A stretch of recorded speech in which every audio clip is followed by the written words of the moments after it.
It's Jersey and Central California, and this is news that you can use from CarEdge for Thursday, December 28th, with your host, me, Ray, the moron that lives in Ventnor, and Zach, who's, well, out walking the hills or something in Central California. What's going on, handsome? Good morning, everyone here on the West Coast, and good afternoon to those of you who are on the cold East Coast. I encourage everyone to spend some time in California, just even a minute, because this is pretty doggone beautiful. Pops, let's jump things off real quick. Toyota, they got caught again. Daihatsu, which is one of the divisions that Toyota actually owns, stopped all production domestically in Japan recently, Dad, Yes. because faked safety tests have come out at Daihatsu. This actually has impacted not only Toyota, but Mazda and Subaru as well. Shall we jump into the article and then we can talk about this is not the first time Toyota has gotten caught. May I jump in? You may, please, with both feet. Here we go, folks. Let me zoom in here. Japanese Transport Ministry officials inspected Toyota subsidiary Daihatsu on Thursday, one day after officials announced it was suspending the small car unit shipments of all vehicles in and outside Japan after an investigation found improper testing involving 64 models. Not one, not two, 64. The safety test irregularities earlier this year prompted an independent panel investigation, which found widespread and systemic problems at Osaka-based Daihatsu Motors Corporation. It is the latest of safety or other violations found at least 5 of Japan's major automakers in recent years. We're going to talk about Heno Motors in just a bit. I want to scroll all the way down here, Pops. Let me go. Toyota Motor Corp, citing results of the panel, said Wednesday that the Daihatsu probe found 174 new cases of irregularities in safety tests and other procedures in 25 test categories, on top of problems reported earlier.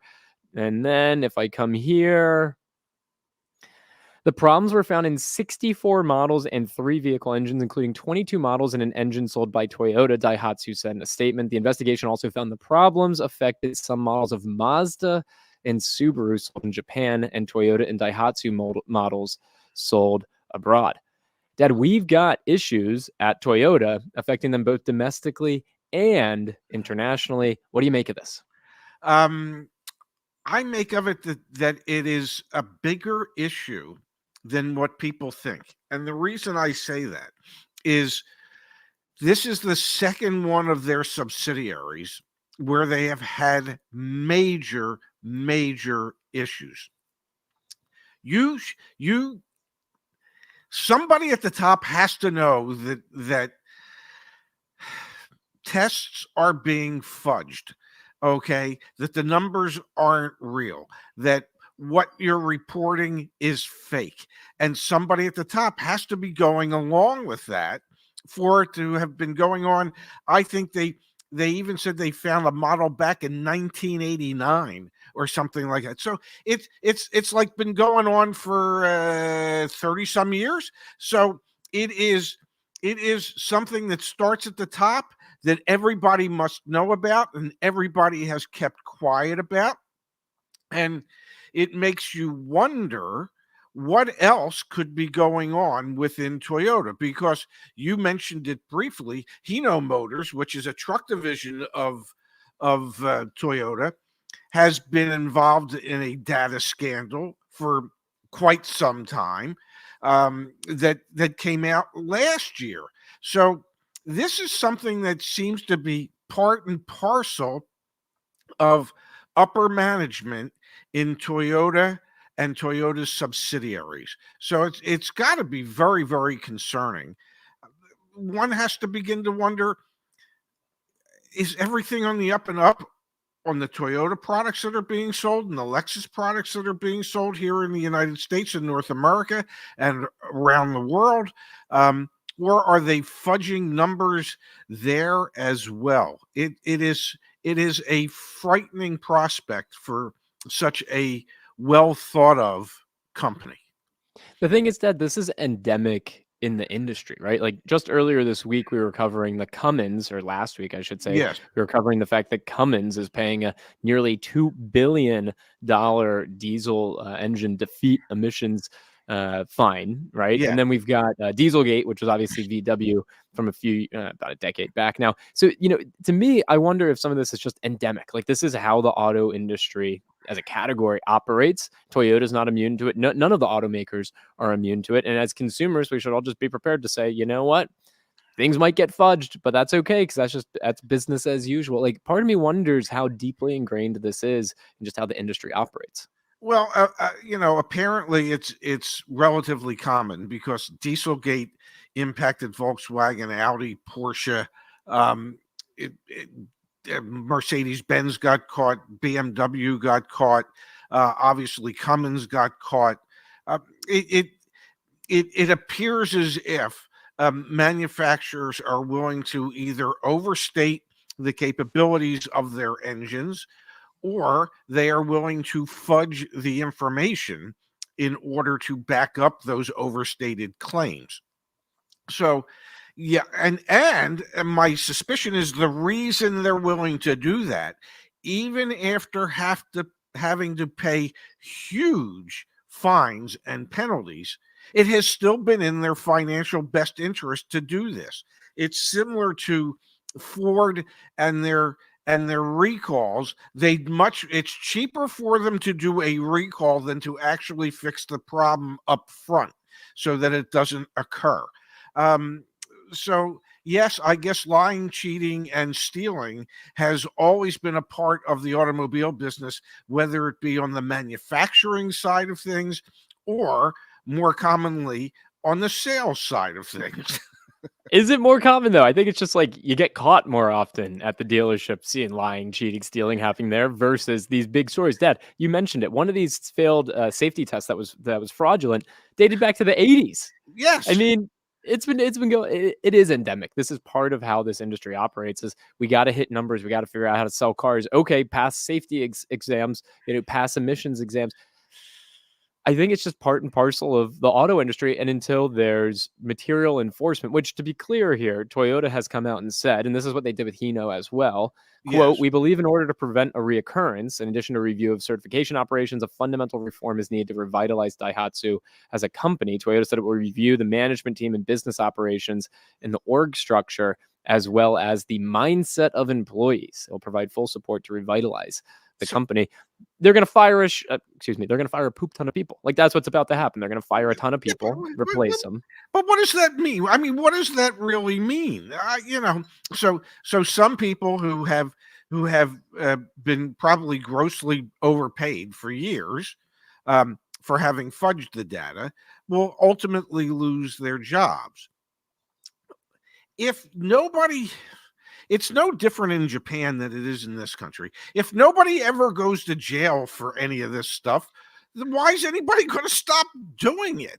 The consequences have to be more than just public shame and the loss of a job.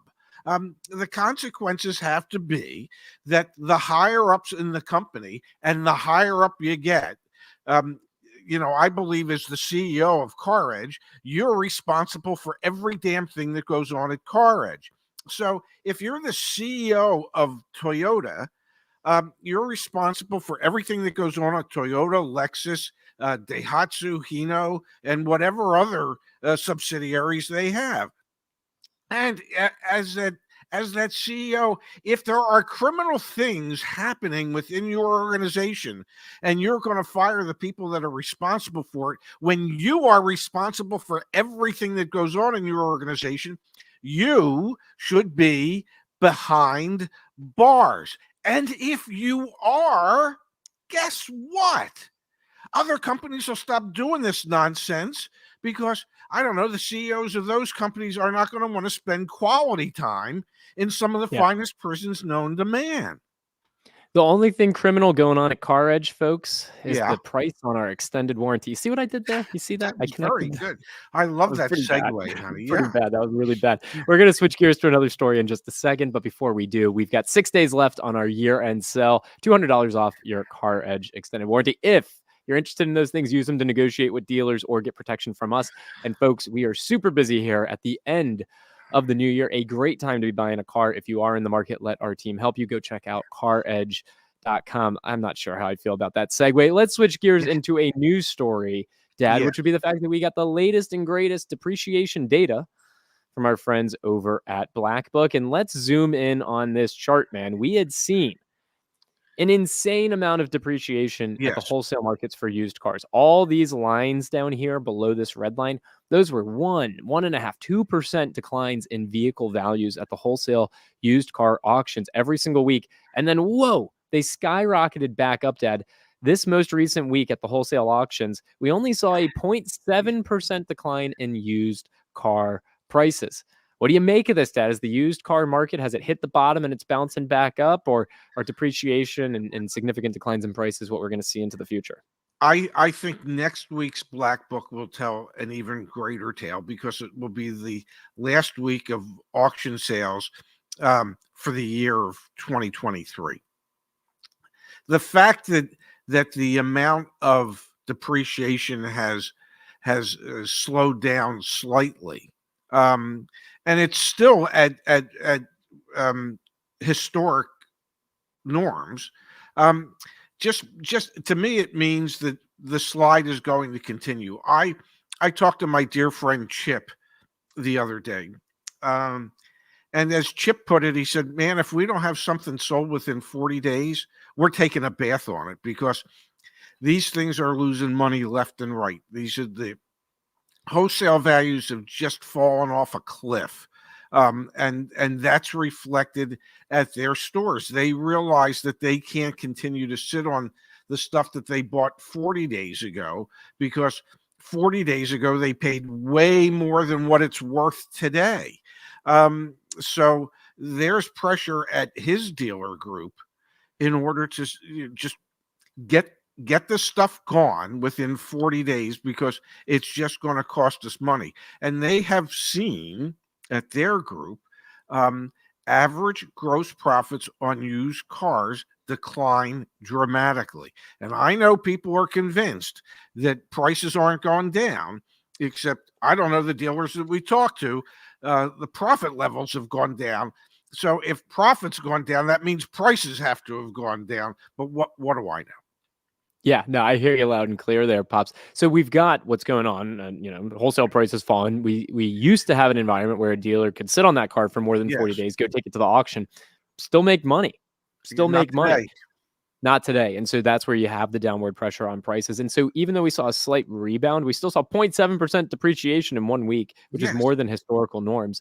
I think, like you said, next week's data will be super interesting because the end of the year is the strongest retail sales time for the auto industry. So Yes. will we see more upward pressure, like less depreciation next week? I wouldn't be surprised if we see lower depreciation. But then when we get into January and through February, it's all going to be downward pressure until you get into March and April with tax season. That's when used car prices, I expect, will start to go back up. I think I think next week's depreciation, which will encompass this week's auctions, my guess is that it'll be the depreciation will be well above 1% on average. You do? I do. Really? I I think really the do. opposite. I think the opposite. I think you're going to be shocked next week when we get that data. Now, how that translates into what goes on in January, I don't know. The one thing I do know is that we have seen the beginnings of that correction, and I know, people were mad at us yesterday because Why is on that? the main channel, we said, wait 60, 90 days perhaps on a used car when the day before we said it's the best time to buy a new car. Well, okay, one's new, one's used. This is the best time of the year to buy a new car if you are in the market for a new car this time of year because of all the motivation and incentives from the manufacturers and the dealers to move product, especially new product, this last week of the year. That doesn't necessarily mean that we're going to see the same pressure on used cars right now, although we're seeing pressure and those prices are coming down. But my suspicion would be that we'll see prices come down even further on pre-owned cars next month. I think we might start to see an increase in those pricing, the middle of February. What did Chip tell you on the new car side at his group, Dad? Well, at one of their stores, which is a BMW store, they're going to sell in excess of 300 new BMWs this month. So So what I does don't that know. say? To your point, like, is it a good time to buy a new car? I mean, there's only one way they're selling 300. They price them competitively and they're Yes, negotiating. yes, they and they are at all their stores struggling to a degree with the pre-owned cars because they have been so overpriced that they've had to reduce the prices on them. And his whole job for the group that he works for is to provide them with additional used cars. That's his job. His job is to go out and buy used cars for their group. So nobody is seeing the the volatility of the used car market quite as much as he is. And so he gets to share that information with every one of the general managers at all of their locations. So if the general manager is paying any attention to Chip, and Chip's telling him stuff's dropped 10% in the last several weeks, move off of what you have, um, then yes, they're taking much shorter deals. Chip said some of this stuff is just $300, $400, $500 deals on used cars from Jump Street, from the time they buy it to the time they price it and put it out, because they know that values are dropping so dramatically that they want to get rid of them as quickly as possible. Yeah, 100%. We've got from Young Emotions here. From yesterday's Yes. CarEdge channel video, does waiting 60 to 90 days apply to pre-owned Subaru, Toyota, Kia, and Honda? So we're talking about the vehicles that on the new car side have the least inventory. I'm trying to think this through, Dad. Would that apply? I think so. I think it applies across the board. You're going to continue to see the ramifications of a wholesale price declines on retail prices over the next 60, 90 days. Doesn't matter what the brand of vehicle is on the used car side. Personally, I don't come up with the titles for the videos. I don't know who does, but I might be related to them. Um, I might be. I don't know for certain. Yeah. I think used car prices the next 30 to 45 days. I think once you get beyond 45 days, you are basically just starting to enter the fringes of the spring selling season. And used car dealers in particular are starting to stock up on their tax return inventory that they need.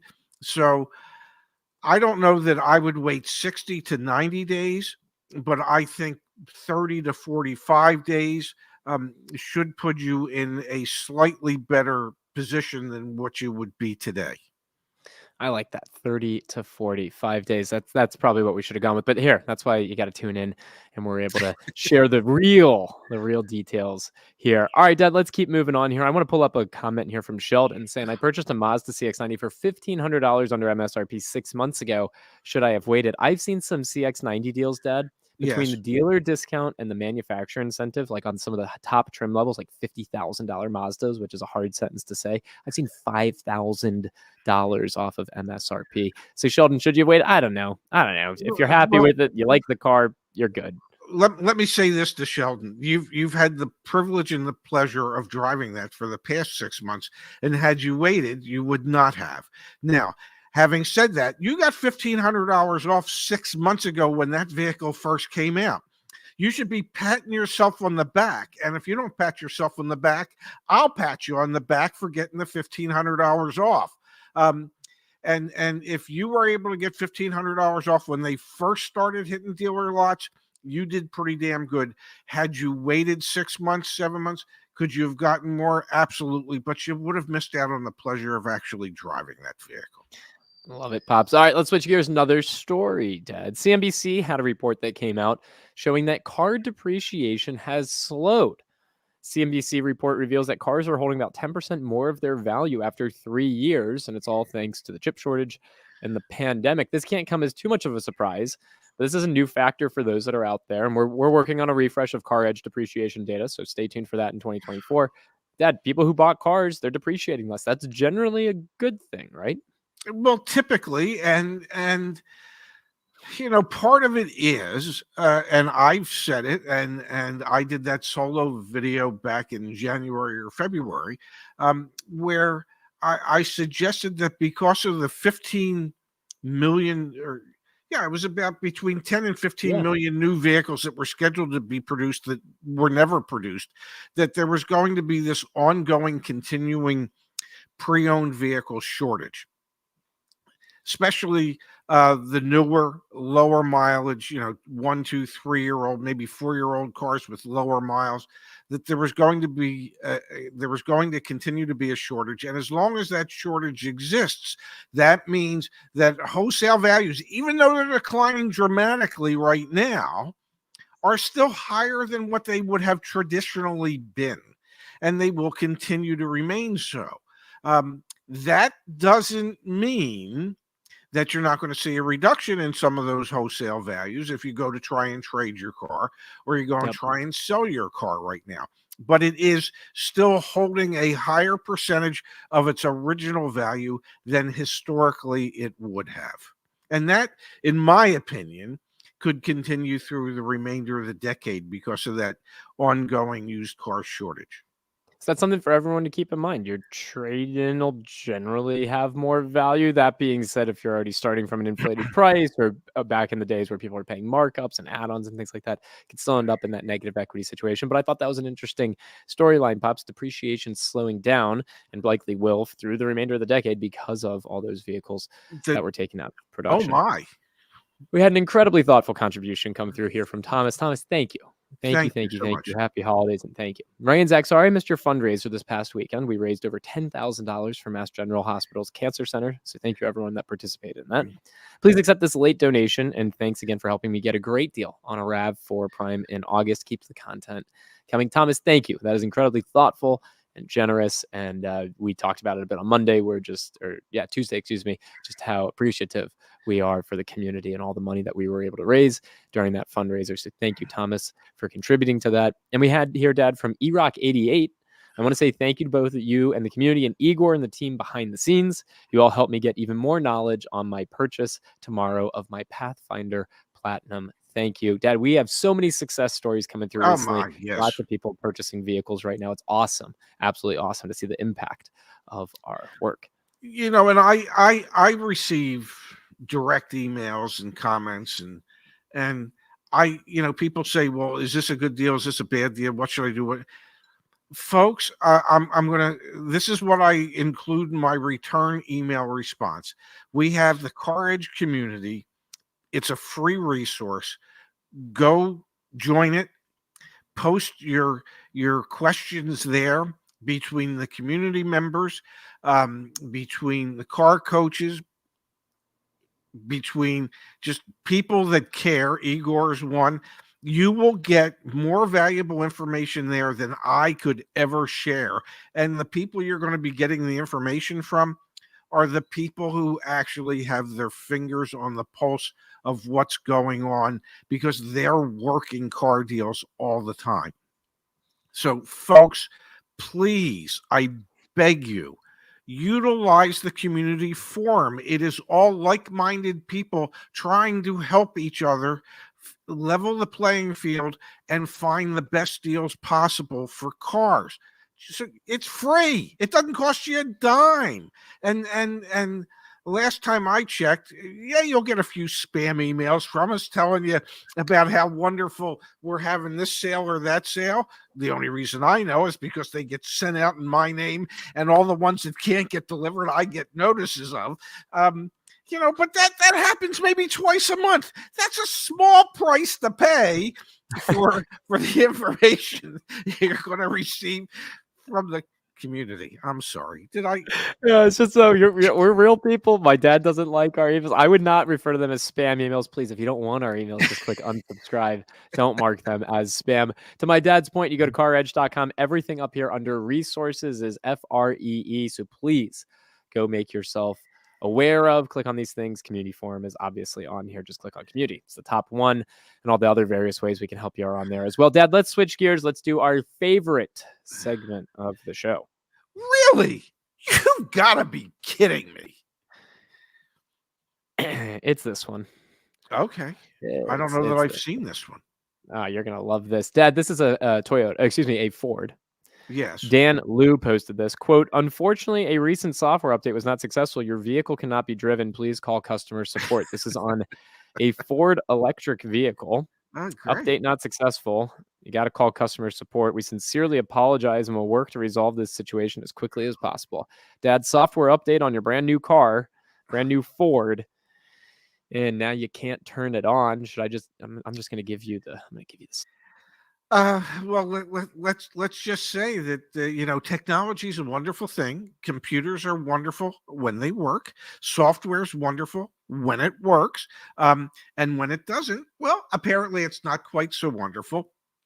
There was another story that I read the other day about somebody who couldn't get back into his Tesla because the battery died, and well, it's an electric vehicle and there's no key, so the only way you can open the door is, well, you have to be battery powered. It only cost him $26,000 to be able to get back into his vehicle because that's how much the new battery pack was. So, you know, we don't always think about the unintended consequences of some of the things that we do in this country and in this world. And technology is wonderful. Software is wonderful. It allows us to do some just absolutely incredible things. What we're doing here right now, 20 years ago would have never seemed possible.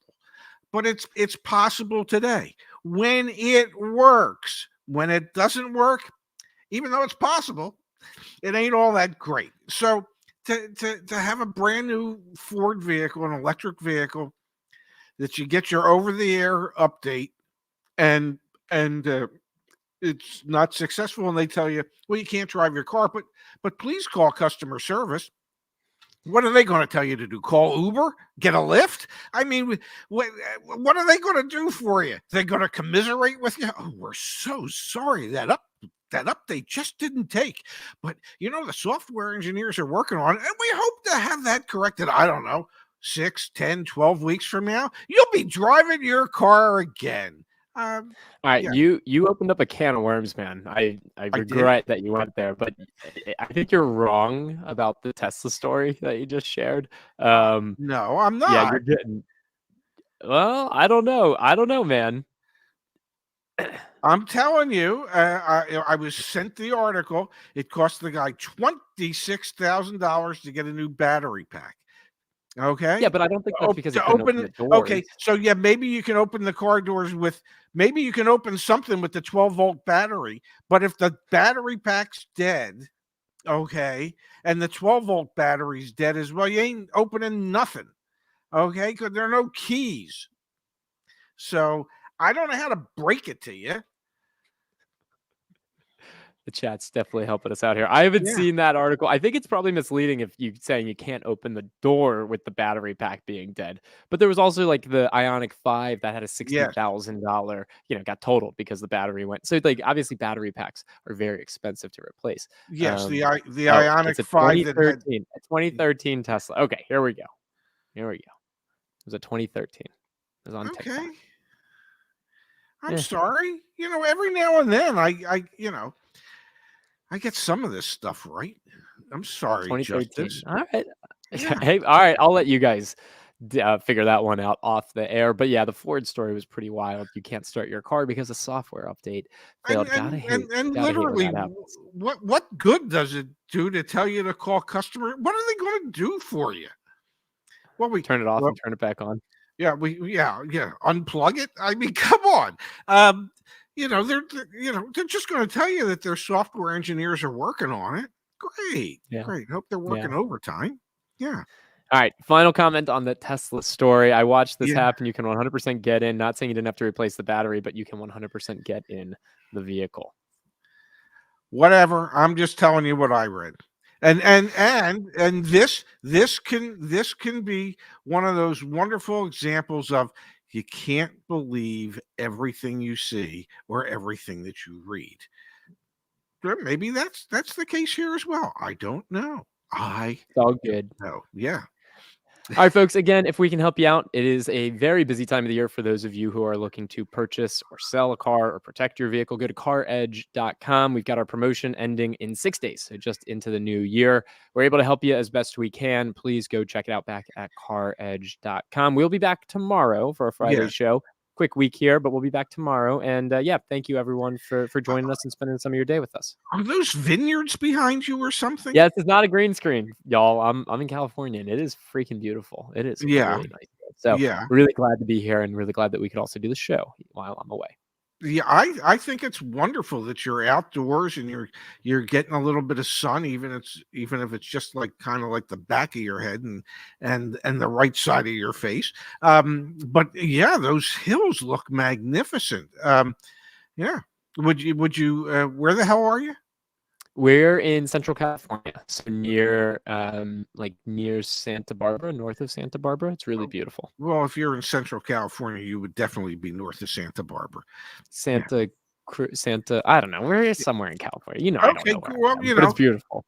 well, we're glad to hear it. I hope you're having a good time, and we look forward to seeing you there again tomorrow from the same very location tomorrow. Yeah, I'll be right here, man.